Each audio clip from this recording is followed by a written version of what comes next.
तरबूज को कुदरती वियाग्रा क्यों कहा जाता है। अब देखिए, तरबूज के अंदर चूंकि गर्मियों का मौसम है और इसका इस्तेमाल आम किया जाता है, इसके अंदर एक अमाइनो एसिड होते हैं सिट्रोलिन, जिस्म में जाके उसने अर्जिनाइन के अंदर तब्दील हो जाना होता है और उसने आगे जाके नाइट्रिक ऑक्साइड की पैदावार को बेहतर कर देते हैं, उसकी पैदावार को ज़्यादा कर देते हैं। और ये केमिकल क्या करते हैं, जिस्म के अंदर आपके खून की जो नालियाँ उनको फैला देता है, खून के दबाव को बेहतर कर देते हैं, खून के फैलाव को बेहतर कर देते हैं, यानी कि आपका दौरानी खून ये बेहतर कर देते हैं और जिस्म के मुख्तलिफ हिस्सों तक खून जो है वो अच्छे तरीके से पहुंच जाता है, जिसकी वजह से क्या होता है, जब आपका ब्लड सर्कुलेशन बेहतर हो जाएगा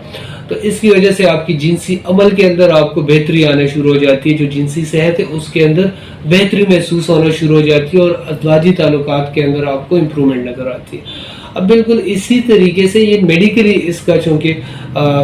चीज़ें हैं कि मेडिकली ये इस तरीके से एक्ट करता है। अब व्याग्रा के अंदर अगर हम देखें, वो भी बिल्कुल इसी तरीके, बिल्कुल इसी उसूल के तहत वो भी काम कर रहे होते हैं, लेकिन वो एक मेडिसिन है जहाँ पे उसके काम है, जो उसको मोड ऑफ एक्शन है, जो उसके फ़ायदे हैं, वहीं पे उसके साइड इफ़ेक्ट्स भी होते हैं। और ये कुदरती पल है जिसे आप इस्तेमाल कर सकते हैं, जिसका न सिर्फ जिस्म के अंदर आपकी डिहाइड्रेशन ख़त्म कर देता है, बहुत सारी चीज़ें, आप इसके न्यूट्रिशन इफेक्ट्स बहुत ज़्यादा है, जिस्म के अंदर बहुत सारी चीज़ों को बेहतर कर देते हैं, आपके मुख्तलिफ किस्म की डेफिशिएंसीज को दूर कर देते हैं। और इससे